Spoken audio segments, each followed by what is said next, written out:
Friends, reptiles, people who are watching the channel for the first time and incredibly confused. I realise I literally just put out a video saying don't start any new projects in the month of January. However, I have a problem. So this down here is my fabric storage, and as you can see, it is basically full. Only this is also my fabric storage. I don't know how good an angle this is or how much you can see, but that behind me, that stack that is almost shoulder height on me, that's all fabric too. And then of course, there's this.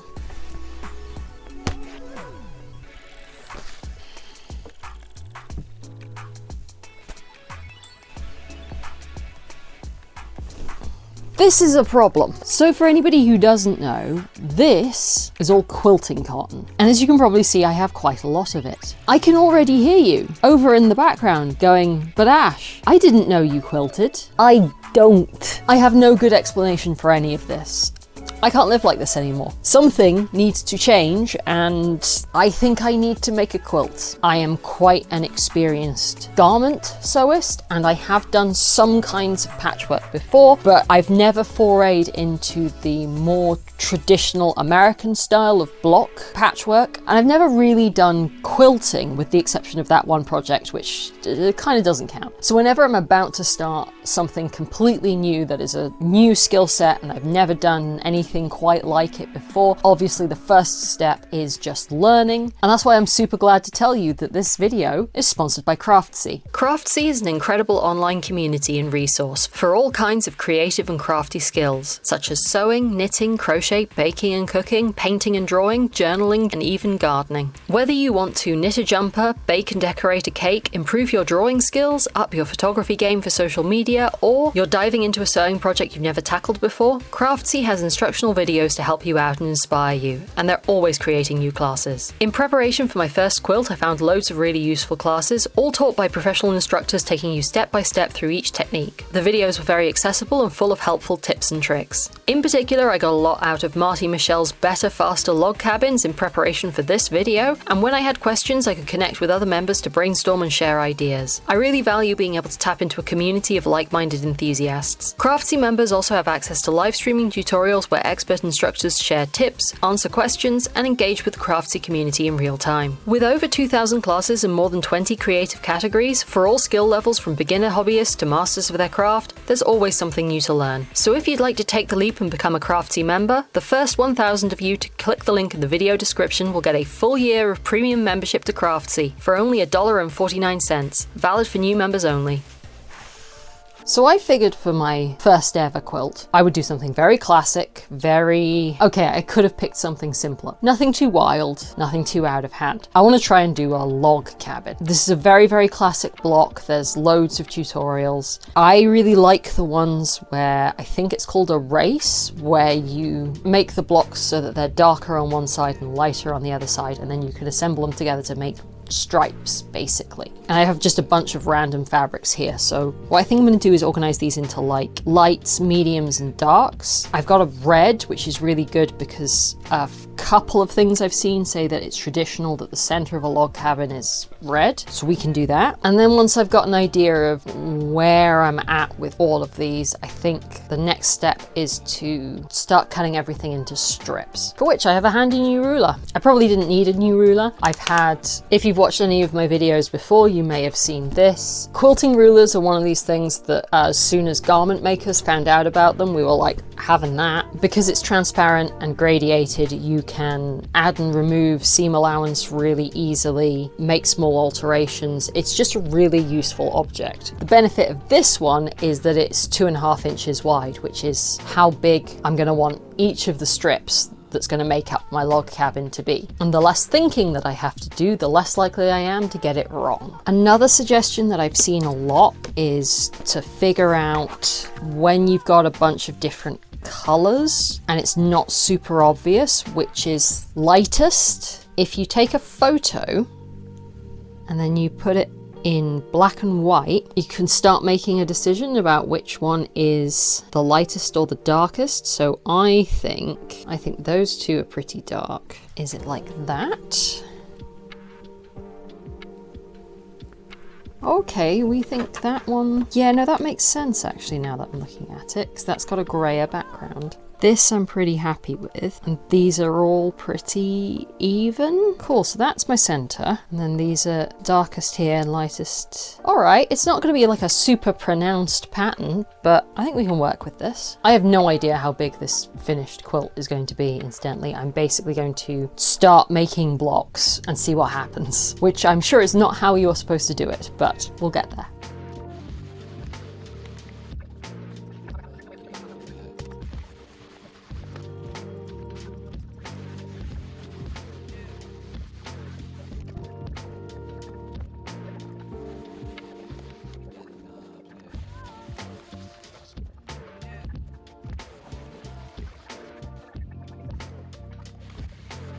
So a slight problem that I have is that I'm sort of making this up as I go. I could sit down and work out from the amount of fabric that I have how many blocks I'm going to get, but that sounds like work and I could also just do it. The problem is for the log cabins, you start from the inside out. So I don't know how many inside pieces to cut because I don't know how many blocks I'm ultimately going to make.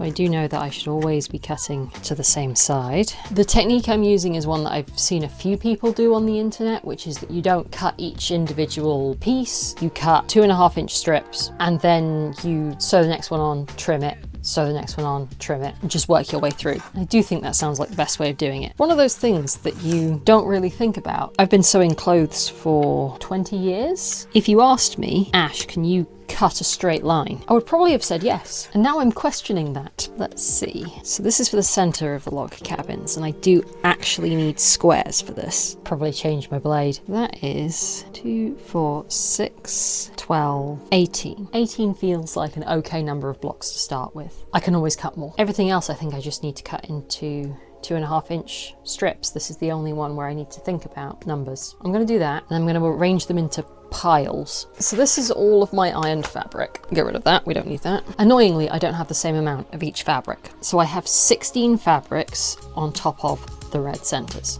and I've arranged them in 2 sets of 8 from lightest to darkest. 2 of them are 1/2 meters rather than fat quarters, but 2 of them are slightly smaller than a fat quarter, and a couple of them I've already taken little chunks out of, so sort of gonna have to make it up as we go along. But I think the general idea is that I'll be able to organize them into, I've got them organized into 2 sets, lightest to darkest, and then I can mix and match a bit between the sets so that all the squares aren't exactly the same. If I was using more intentional fabric choices instead of just what I've got that is a bit random, I might want to be very intentional about using the same fabrics in the same places, but I don't think there's a lot of point in doing that when all of these fabrics are pretty random anyway, and the light to dark fade is it's not very considered, it's not very accurate. It's mostly vibes. There certainly are some very dark fabrics and some very light fabrics, and the idea is that each block will have one of the very dark fabrics on 2 of the sides and one of the very light fabrics on 2 of the other sides. That's the idea anyway. Cutting into strips. I just need to cut these into strips. I don't need to cut them into pieces, just strips. So we'll just put a video on and bash that out. So what is the difference between patchwork and quilting? Patchwork is joining together small pieces of fabric to create a bigger whole. There's a lot of different patchwork techniques. You'll find videos on this channel relating to crazy patchwork and to English paper piecing, which are 2 different styles I have more experience with. This is my first time attempting patchwork made from pieced blocks. Quilting is when you sew multiple layers of fabric, usually with a thick padding layer in the middle, together with some kind of decorative stitching. You can make a quilt with a patchwork top, but you don't have to. Early quilting in particular was often done on plain fabric. I haven't done a lot of quilting. I made this one coat. That was a time. When people talk about a quilt, however, they usually mean a quilted blanket with a patchwork top, which is often, but not always, made from pieced blocks, which is what we are creating here today.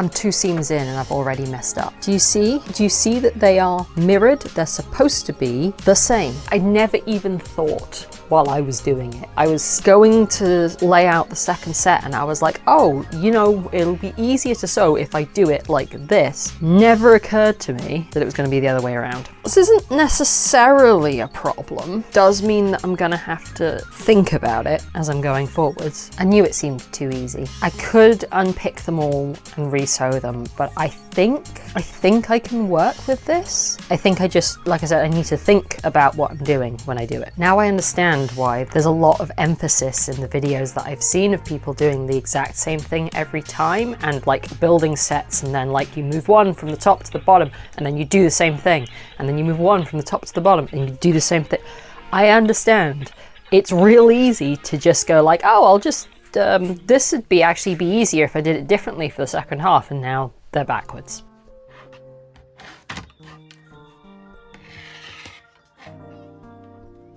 So what is a block?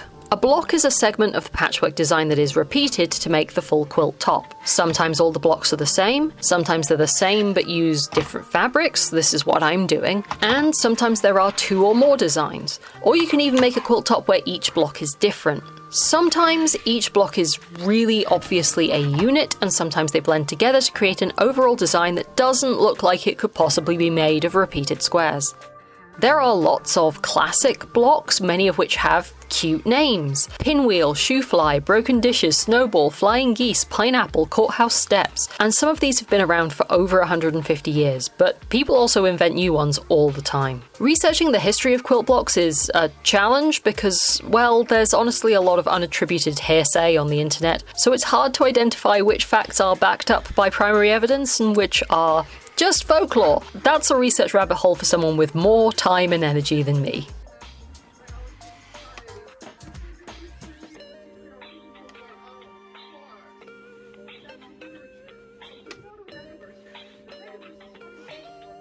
The mic is hanging on for grim death, so we'll see how this goes.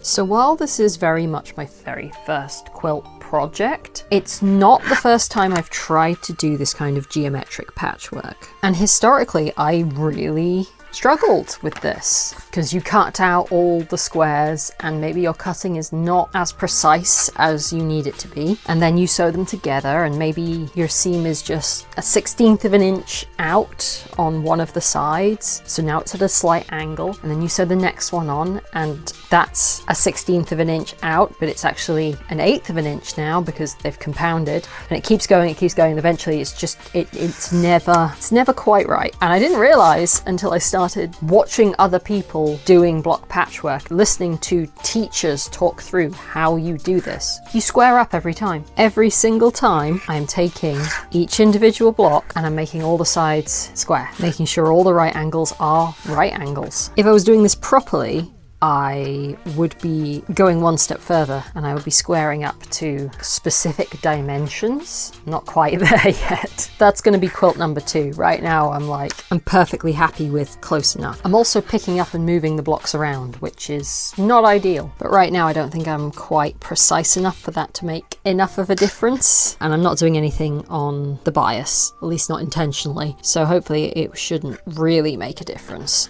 It has got me thinking, like, how many things in sewing do people look at and go, wow, that must be really complicated, like you have to be super precise and you have to be able to do that, and you just square up every time. You just square up. There's hope for us all.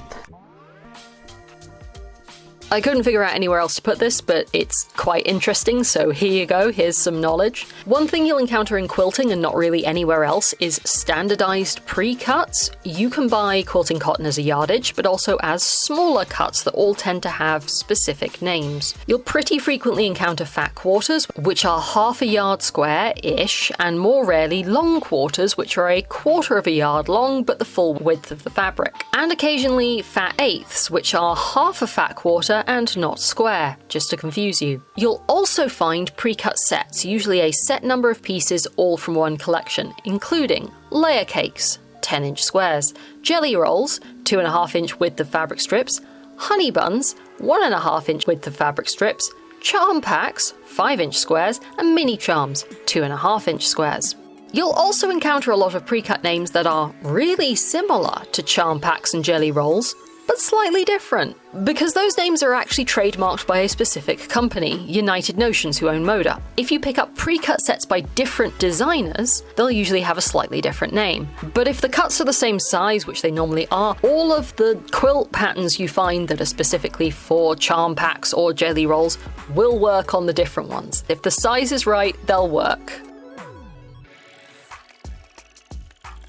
So I finally have a complete set of blocks. I do have the slight complication of the fact that they are 50% of them are the other way around. It's not necessarily a problem, given that I wasn't wanting to do strictly a design where they were all pointing in the same direction. The problem is going to come with something called nesting. Yeah, that's what I thought. So the idea in quilting is that you can nest your seams, which means that when you put your two blocks right sides together, and you line up the seams of the block, because all the lines should match up to make them, you know, look pretty. Ideally, the seam allowances are pressed in different directions, so the two seams kind of mesh together. I don't know if that's going to happen with these. It may not. The next step is to then figure out the layout, how I want these to go together, and then you have two options. One is that you can do something called sashing, and sashing is where you use strips of fabric to connect the different blocks together. So they're like almost window paned. That would solve my nesting issue, and I do have quite a lot of fabric left, but I think it would be so scrappy that I don't know that I would love how that would turn out. So I think I'm going to do the other option, which is basically just sewing them together. You don't put anything in between the blocks, you sew the blocks directly together. So what I need to do is lay these out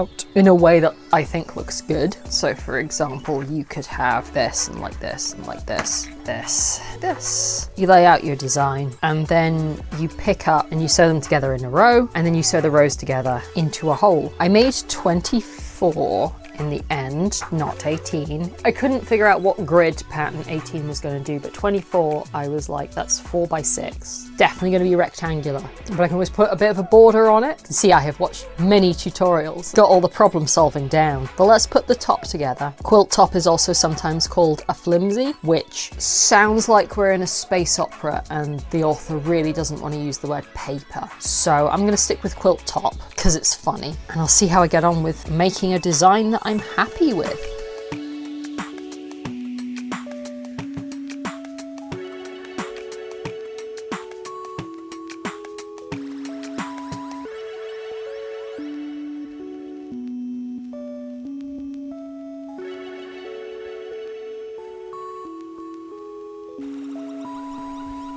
Ta-da! So I've sewed everything together. Apologies that I did not include any footage of that. It turns out it's really hard. Oh, that seems out. How out is that? I got really into the zone in the process of laying it out. I knew I wanted these like strong crossways patterns, and then when I started getting into it, the overall design came together really easily. I just decided to follow the two darkest colors. I decided to basically try and match those up to get these like diagonal zigzags. I think that worked super well. So it didn't take me all that long to just like lay everything out. However, I then was like, okay, cool. Now I sew all these together, started picking them up and went, oh,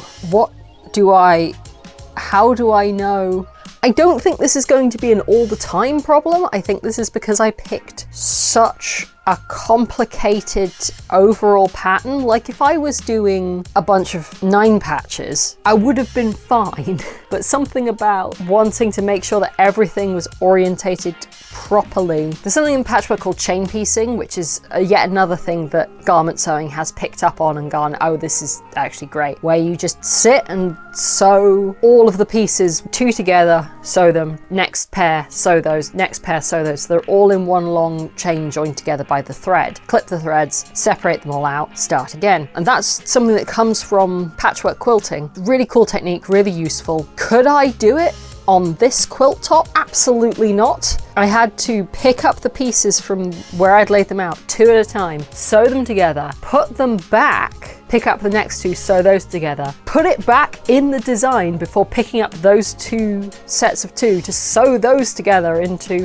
a set of 4. Every single seam I had to go back and verify that everything was still in the right orientation. Just could not keep it straight in my head otherwise. My center seam here is a little out and I don't love that. Also, I managed to accidentally trim one of my blocks 1/4 of an inch too short on one side, but it's not bad. For a first quilt top, it's all right. I made my life difficult, but it all seems to be working. Right now, this is like 37 inches by, I think, 55. Standard quilt sizes don't make a whole lot of sense for me because they're all based on American bed sizes. You'd think that that wouldn't be like super different from what you get in different countries, but it turns out that they are slightly different. We also just have less sizes. We have less sizes of bed in the UK. You basically get singles and doubles, which are not quite the same size. They're almost the same size, but they're slightly different sizes than the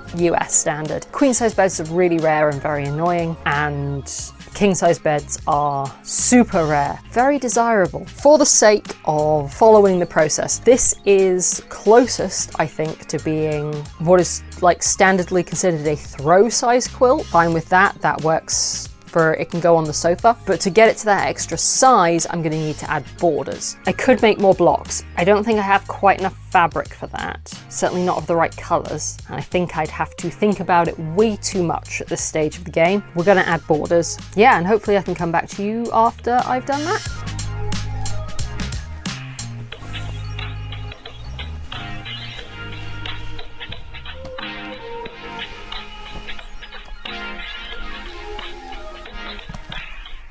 Ta-da! You know, I keep thinking that the diagonals are not very like pronounced, and then you step back from it or look at it very small in the viewfinder and it's like, those sure are some diagonals. So I don't think I'm showing it off to quite its full extent, but there you go. I will put in some close-ups. This is the finished quilt top. It has been a learning experience. You know that meme that's like, do you want to learn crochet? Can you count? And are you ready for the answer to potentially be no? Block patchwork, I feel, is a lot like that, except the question is, can you cut and sew in a straight line? The answer is kinda.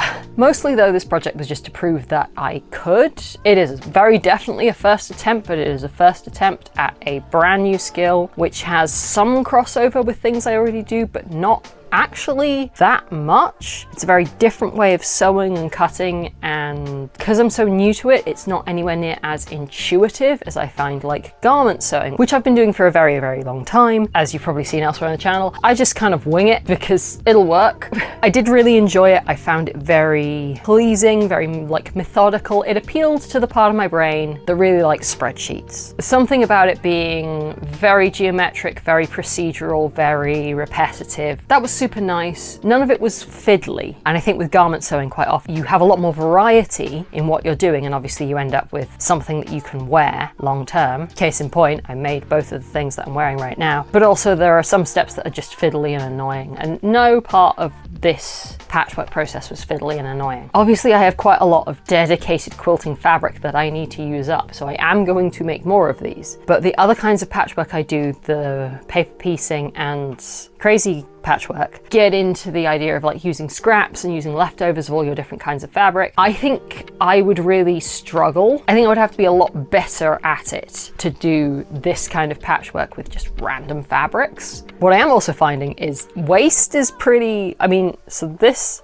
pile here, this is all my big offcuts. And then these are all the strips that I just didn't use. And this is just completely useless waste. It's the very edge trimmings and the squaring up and bits of thread, and there's so much of it and it's completely useless. I know some people do use that and they like sandwich it between organza and dissolvable interfacing and sew over it, and I hate those. I think they look really, it's not my aesthetic. I think it's a lot of effort for something that's not my taste. Found a couple more strips. So annoyingly, I think I found myself into another thing that seems to be really common in quilting, because scrappy quilts is a thing. And I realized that scrappy quilts are because they are made of scraps, but every time I hear it, I'm always just like, Yeah, he's small, but he's plucky. So I don't know if my next project is going to be to like try and use these up because they're already cut out, or whether I'm going to move on to another big project and then come back to these when I have even more scraps. Oh man, I've just given myself another resource management problem. Anyway, what am I saying?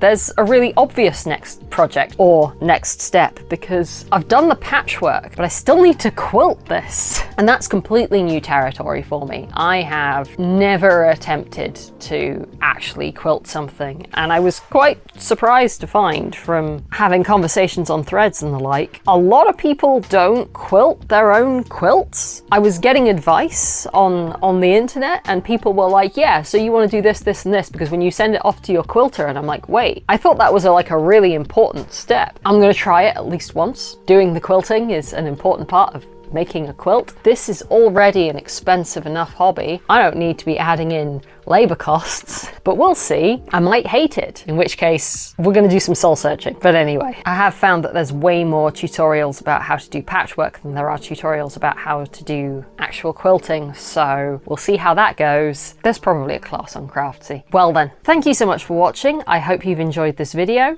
I don't know how many more quilting videos I'm going to do, but you'll probably find them like scattered in. In particular, I'm really looking forward to figuring out how I can incorporate some of these ideas into costume design, because ultimately everything I do is in aid of making characters that look super cool. Don't forget to like, comment, and subscribe to keep the YouTube gods happy. Follow me on Instagram to see pictures of my cat and updates on the Hexy Puff blanket. That's different kind of quilting. It's a knitted one, but still technically quilting, right? And mostly I talk about the Hexy Puff quilt over on Instagram. And down in the description box you can find a link to my Ko-fi page where you can make a one-off or recurring donation to support this channel, or you can become a channel member, which gets you a whole bunch of perks like early access to all of my videos and fun little badges and emoji. I've started writing a monthly blog that goes up on both places. December's should be up by now. I haven't written it yet, but by the time this video goes up I should have. No matter how you're supporting the channel, I couldn't do what I do without your help. Dream big, and I'll see you next time.